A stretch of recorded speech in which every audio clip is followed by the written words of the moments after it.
going on, guys? JSGC here, and we are here for another daily Manchester City transfer update, and things are really hotting up out there now. Looking like Ederson may well leave Manchester City. So before we do speak about that and all the other transfer news that needs to be digested, make sure, like always, if you are enjoying the content, do subscribe to my channel. It is free to subscribe. Remember, keeping you guys up to date here on YouTube every single day with all the latest Manchester City transfer news. Also, don't forget social media links. They're in the description if you want to go and follow me on my Twitter, Instagram and TikTok. Email also in the description too if you want to hit me up for any sponsorship for any videos or any general business inquiries. Don't forget to leave a thumbs up. 300 likes is the aim, and do let me know your thoughts as well in the comments below. So we're going to shake things up again. We're going to start off with the ins. Got a very quick update on Jarrod Branthwaite. Now, the MEN says that Manchester City will not be joining the race to try and sign Jarrod Branthwaite from Everton this summer, despite rumours that he is a target for Manchester City.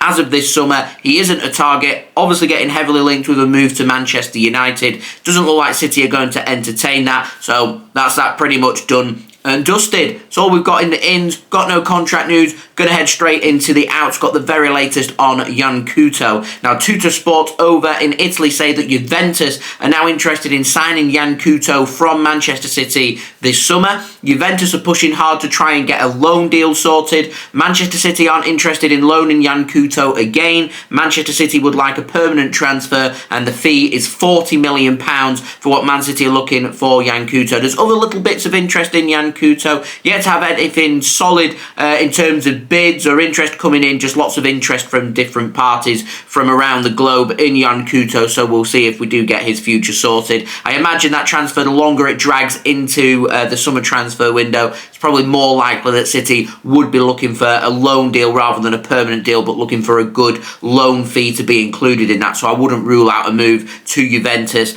as of yet. Now, moving on, we've also got the latest on Sergio Gomez, and Mundo Deportivo over in Spain have said that AC Milan, AS Roma, West Ham United and Real Betis are all interested in signing Sergio Gomez from Manchester City this summer. They've not named the clubs, but two of them clubs that I've just mentioned have told Manchester City that they are happy to pay Man City's asking price of €15 million. It is believed that his loan deal that he was trying to get to Real Sociedad, that we've been speaking about over the last 3 weeks or so, has stalled, and this is all because Man City have got permanent offers on the table with clubs happy to pay that fee. So we'll see what happens with regards to Sergio Gomez. Remember, any player leaving the Manchester City first team squad is going to be replaced in this summer, or that's what's to be believed from the sources that have been reporting upon the Manchester City transfer scene. Now, moving on, Ederson, let's speak about him. So Cesar Luis Merlo has said that Al-Nassr over in Saudi Arabia have offered Ederson a 2-year contract worth a whopping €60 million. That's €30 million a year, which is a huge, massive wage increase for Ederson. I do believe it's more than double his current wage. They've told Ederson that if he is happy with these terms, that they are happy to then make a move for him and sit down at the table with Manchester City and negotiate the transfer. Ederson does turn 31 in August. He's got 2 years left on his Manchester City contract. So realistically, if we are sitting at the table talking transfer fees, what are we going to get for him? The only rumours that I've heard is Al-Nassr's initial opening offer was going to be around £30 million, which of course Man City are going to turn down. However, how much are Manchester City going to push the transfer? If the player wants the transfer, which is what Man City are waiting for Ederson to communicate to them, when that does, or if that does happen, it is believed that it is when rather than if right now,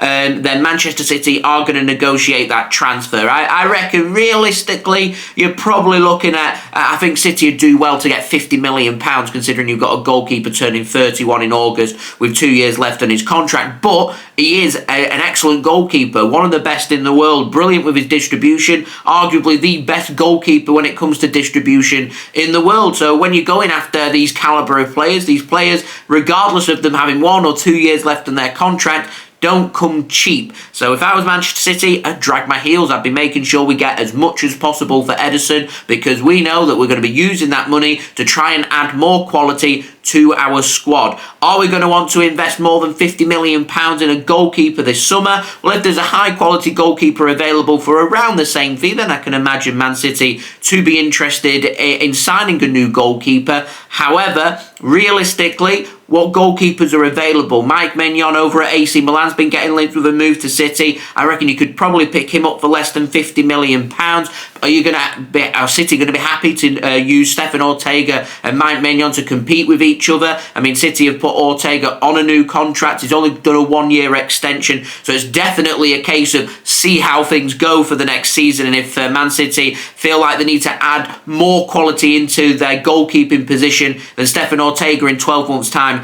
could be leaving the club. It's definitely a 12-month trial period that's going to be happening here, but everything seems to be pointing towards Stefan Ortega naturally taking the gloves off Ederson, and he's going to be the man between the sticks next season as Man City's first choice goalkeeper. Now, that's just hearsay.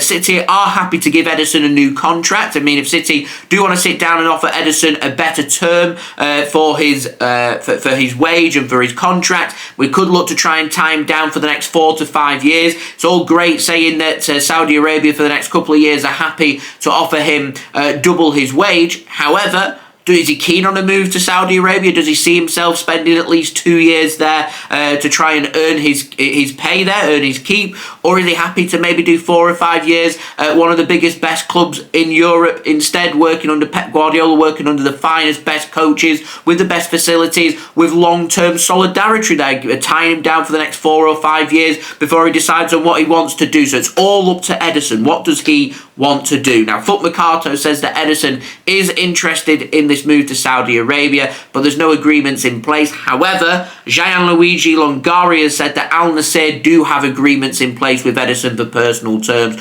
worth around £600,000 a week. Ederson wants Al-Nassr to try and sort out negotiations with Manchester City to agree a fee to make that transfer happen, and Fabrizio Romano has also echoed these thoughts as well. He believes that personal terms are in place as well, and his understanding is Stefan Ortega will be Manchester City's new #1 goalkeeper for next season. So I really want to digest and really get to understand this, because I've been reading a lot of thoughts online, in particular on Twitter, with people giving their thoughts, and there's a lot of disrespect out there for Stefan Ortega. I want to point towards Manchester City winning the Premier League last season, and that doesn't happen unless we win at Tottenham Hotspur away. And if you remember Heung-min Son being set away one-on-one with goalkeeper Stefan Ortega, who pulls off an incredible save with incredible composure. His shot-stopping ability is second to none. It's absolutely brilliant.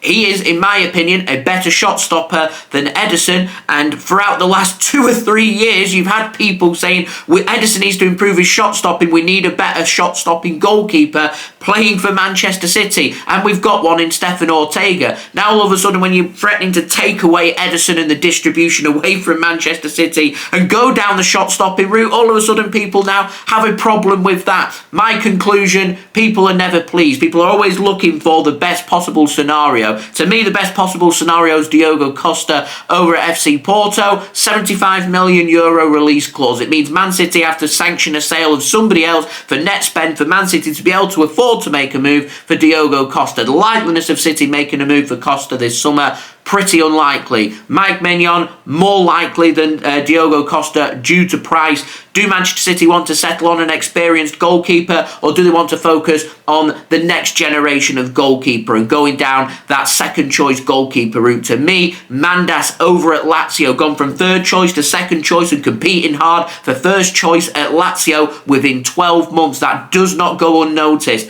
Greek goalkeeper, 22 years old, fantastic option, good with the ball at his feet, very imposing figure, good with his shot stopping as well. To me, no-brainer if City want a second choice goalkeeper. Mandas, affordable fee, allows us to put some money in the bank to start funding for adding other areas in our squad that need addressing, like a Bruno G in that number 6, number 8 role. We need to start funding for these transfers. Transfers don't just happen. So to me, that would make the most logical sense. I would love Diogo Costa at Manchester City. I would absolutely love him to be here. And I'm not going to say never, because in 12 months' time, if it doesn't work for Stefan Ortega, Man City could choose to exercise that release clause in his contract or make a move for another goalkeeper instead. It's all about keeping your options open, and that 12-month extension for Stefan Ortega now starting to make sense with Ederson leaving, because it's going to be used as a trial period for Manchester City. Expect City to add another goalkeeper to their squad.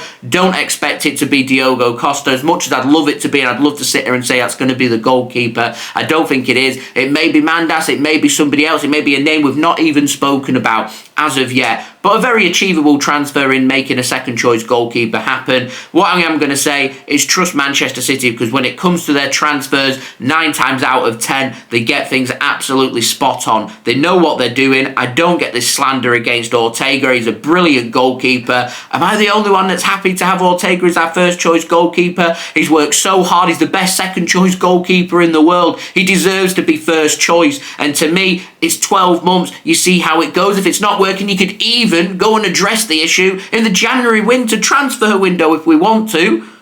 To me, that's what I would do if I was in charge. They're my thoughts. Would love to know your thoughts, guys, in the comments below. I'm sure it's going to separate the fan base, create a lot of debate. So when people are naturally going to be arguing in the comments, please keep it civilized. Please keep it clean. Please keep it nice and friendly as well. There we go. That has been today's transfer update. Thank you so much for watching. Much appreciated. Do leave a thumbs up. 300 likes is the aim. Do let me know your thoughts as well in the comments below. Also, don't forget to subscribe if you're new around here. Press that red button, press the bell, and put your push notifications on. Finally, do go and check out my social media links. They're in the description. If you want to go and follow me on my Twitter, Instagram, and TikTok, email also in the description too. If you want to hit me up for any sponsorships for any videos or any general business inquiries, I will be back again religiously tomorrow for the next daily Manchester City transfer update. I am also going to post out my link for my weekly transfer show, which I'm going to be doing tomorrow, so stay tuned for that link as well. So I've been JSGC. Thank you everyone for watching. I hope everyone is safe and well. Peace.